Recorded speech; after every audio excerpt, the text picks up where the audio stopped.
Ѓубре околу контејнерот на патот кон Мирјанина црква повторно ги вознемири овдешните жители.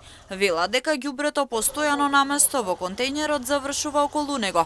Просторот наликува на мини депонија, па стравуваат за собственото здравје и здравјето на нивните деца. Свесни се дека свеста кај населението мора да проработи и конечно да се стави крај на ваквиот проблем. Вела дека од јавното предпријатие ИСАР излегуваат и го чистат просторот, но за 24 часа местото околу контејнерот е повторно преполно со ѓубри и секако вид на отпадоци. Често пати вака се дешава, луѓето чистат, ама некои претеруваат и од градот донесуваат тука истурат ѓубре. Немој да се само луѓето тука што се од околината, тоа е многу пати имаме забележувано, доаат истоварат пред контејнерот и така. Нека се реши овај проблем или тргнато тука или малку повише да се чисти почесто. Кој како стигне од секаде тука го истоварат. И наѓат мана, после малото е такво. Не е така, имам забележувано. Има ли мирис или? Има многу мирис.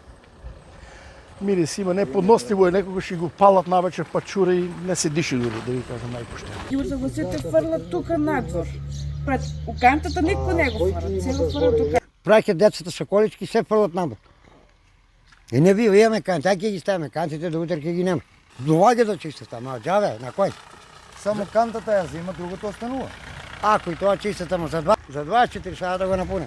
Не буи, воски ќе фалиме, се живо дило. Абе ќе се разболеме веќе, ќе се разболеме. Водата тече, ние плаќаме. За ваквиот проблем се запознаени од јавното предпријатие ИСАР. И денеска по реакцијата на граѓаните екипи беа на лице место и ѓубрето беше исчистено. Ама ваквите постапки не даваат резултат. Оти несовесни граѓани повторно и повторно фрлаат ѓубре околу контејнерите, се прави депонија и се шири неподнослива миризба. Од предпријатието и во оваа прилика упатија апел до граѓаните да бидат одговорни и ѓубрето да не се фрла околу туку во контејнерите. На тој начин нема да се создаваат диви депонии, а ќе се зачува чиста животната средина.